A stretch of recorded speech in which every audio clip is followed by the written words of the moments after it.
Hello friends, आपके प्यार की एपिसोड नंबर 486 में आगे बढ़ने से पहले आप हमारे चैनल को सब्सक्राइब कर दे। दुर्बियान जो होता है अपने रूम में बैठ के थपकी की सारी बातें याद करता है कि थपकी ने मुझे कितना हर्ट किया है। तभी यहाँ पे वो आ जाती हूँ। वसुंधरा जी कहते हैं कि क्या बात है बेटा, इतने परेशान क्यों हो, और वानी की मतलब थपकी की बातें याद कर रहे हो क्या। तभी यहाँ पे जो बिहान होता है वो कहता है कि नहीं माँ, मैं तो थपकी से इतना नफरत करने लगा हूँ कि जितना वानी से मैं नफरत करता हूँ उससे कहीं गुना मैं थपकी से नफरत करता हूँ। तो इधर थपकी जो होती है वो सारी बातें सुन रही होती है और उसे बहुत हर्ट होता है कि आज भी बिहान उसे बहुत नफरत करता है। इधर जो वसुंधरा जी होती हैं वो समझाती हैं कि मतलब मुझे लगा था कि बेटा तुम वानी जी से इसलिए शादी करने जा रहे हो क्योंकि तुमने थपकी को भुला दिया है और उसे माफ़ कर दिया। तभी वो यहाँ बिहान मतलब निकल के जाता और कहता है कि माँ, मैं कभी थपकी को माफ़ नहीं कर सकता और मैं उसे बहुत नफरत करता हूँ। यहाँ पे जो ध्रुव होता है वो थपकी से बताने की कोशिश करता है कि मैं अदिति से प्यार करता हूँ, लेकिन जैसे ही जाता है थपकी से बताने के लिए थपकी को काफ़ी परेशान देखते हुए कहता है कि क्या बात है थपकी, तुम्हारा इतना चेहरा क्यों उतरा हुआ है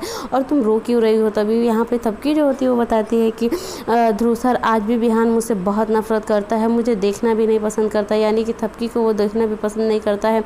उसके मर जाने के बाद भी बिहान उससे बहुत ज़्यादा ही नफरत करता है। यहाँ ध्रुव जो होता है उसे समझाता है और कहता है कि मतलब तुम परेशान ना हो, सब कुछ सही हो जाएगा। तभी यहाँ पे दोनों देखते हैं कि अदिति को जो श्रद्धा होती है की तरह बोलने के लिए बोली रहती है। तभी यहाँ पे आती है अदिति और जो बिहान के चाचा जी होते हैं उनसे वो पूछती है कि चाचा जी आप चाय लेंगे। वो भी रुक रुक के बोलती है। तभी यहाँ पे नज़र पड़ती है ध्रुव और थपकी की। तभी वो दोनों सोचते हैं कि आखिर में अदिति ऐसे क्यों बात कर रही है। तभी यहाँ चाचा जी को समझ में नहीं आता है। वहीं आ जाती है श्रद्धा। श्रद्धा कहती है कि अरे चाचा जी जानते नहीं है, इसकी बहन ऐसे ही रुक रुक के बोला करती थी। तभी यहाँ पे चाचा जी जो होते हैं वो मजाक उड़ा के वहाँ से चले जाते हैं और अदिति से थपकी श्रद्धा कहती है कि तुम ऐसे ही दिन भर बोलोगी। तभी यहाँ थपकी जाती है गुस्सा होकर, लेकिन ध्रुव जो होता है वो कहता है कि मैं हैंडल करता हूँ थपकी, तुम मत जाओ नहीं तो सारा भांडा फूट जाएगा। तभी यहाँ पे जो ध्रुव होता है वो जाता है और कहता है कि क्या नाटक है श्रद्धा। तभी यहाँ पे जो श्रद्धा होती है वो कहती है कि कुछ नहीं ध्रुव, मुझे थपकी की बहुत याद आ रही थी इसीलिए मैं इसे कही थी कि रुक रुक के बोलने के लिए।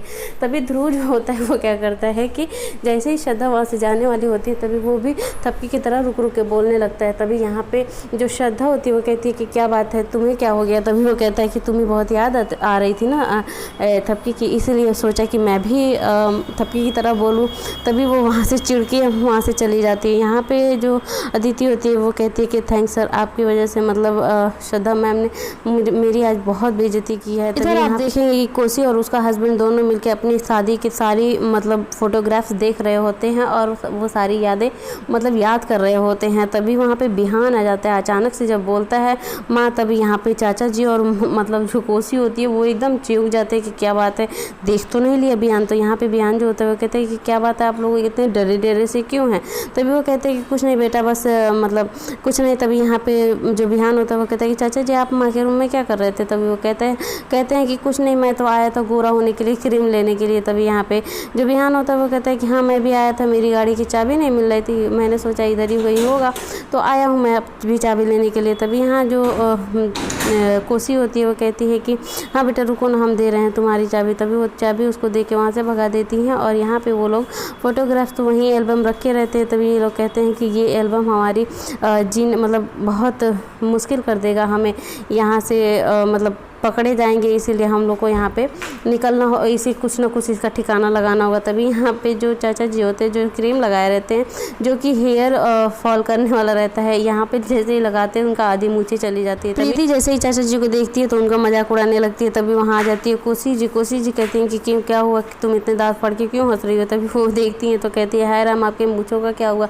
तभी वो भी देखते हैं मोबाइल में, क्योंकि जो ये प्रीति होती है वो दिखाई देती है तो कहती है कि आप ही तो क्रीम दी थी गोरा होने वाला, और देखिए ना मेरे मुंह पे पूरा खुजली हो रहा है और आधा मेरी मूछें भी चली गई। तभी वहाँ से अदिति जो प्रीति होती है वो वहाँ से चली जाती है। तभी यहाँ कोसी जो होती है वो कहती है कि वो सब तो छोड़िए, लेकिन एक हमारे एल्बम का फ़ोटो जाके बालकनी में नीचे गिरा हुआ, चलिए पहले उसको खोजते हैं। जैसे ही ये दोनों खोजने जाते हैं तभी देखते हैं कि वो मधुमक्खी का जो छत्ता होता है उसी पर जाके वो ठग जाता है फ़ोटोग्राफ। तभी ये दोनों कहते हैं अब निकाले कैसे। तभी ये दोनों कहते हैं कि अगर हाथ मतलब फेरेंगे उस पर तो मधुमक्खियाँ हमको काट लेंगी। तभी ये कहते हैं कि मतलब एक दूसरे को कहते हैं कि आप करिए आप करिए। आप करने के चक्कर में क्या होता है कि अचानक से मतलब ये जो कोसी होती है वो एक ईंट से मारती है, और जैसे ही मारती है तो फोटोग्राफ तो गिर जाते हैं, लेकिन मधुमक्खियाँ जो होती है इनके पीछे लग जाती है। तभी वो दोनों उधर से भागते हुए आपको नजर आएंगे। इधर जो शंकर होती है वो आती है बिहान के पास और कहती है कि बिहान जी एक काम करते हैं, आप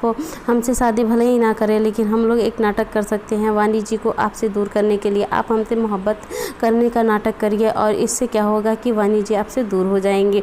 यहाँ पे जो थपकी होती है वो साइड से देख रही होती है सारी हरकतें, लेकिन इनकी बातें सुन नहीं रहती है। बिहान जैसे ही देखता है कि वानी उधर से देख रही है तभी यहाँ पे शंकर को वो गले लगा लेता है और कहता है कि मतलब काफ़ी कुछ रोमांटिक बातें करते हैं। उसके बाद से यहाँ पे थपकी को आप तो देख ही रहे उसका इशारा, थपकी को देखा के उससे गले लगता है। तभी यहाँ पे कहता है कि अरे वानी जी आप कब आई, चलिए आइए खाना खा लीजिए। तभी यहाँ थपकी जो होती है वो कहती है कि मैं ये सब करने नहीं आई हूँ, आप लोग को जो करना है करिए। यहाँ पे बिहान जो होता है वो कहता है कि एक काम करिए, मैं आपके लिए डिनर प्लान किया हूँ और वहाँ आपको आना ज़रूरी है। तभी यहाँ थपकी जो होती है वो कहती है कि मैं नहीं आऊँगी। तभी वो कहता है कि आपको आना ज़रूरी है, आप आएंगे ज़रूर। यहाँ पे जो शंकर होती है वो सोच में पड़ जाती है कि आखिर में बिहान जी करने वाले क्या हैं। यही एपिसोड खत्म। आगे देखने के लिए आप हमारे चैनल को सब्सक्राइब, लाइक, शेयर, कमेंट करें।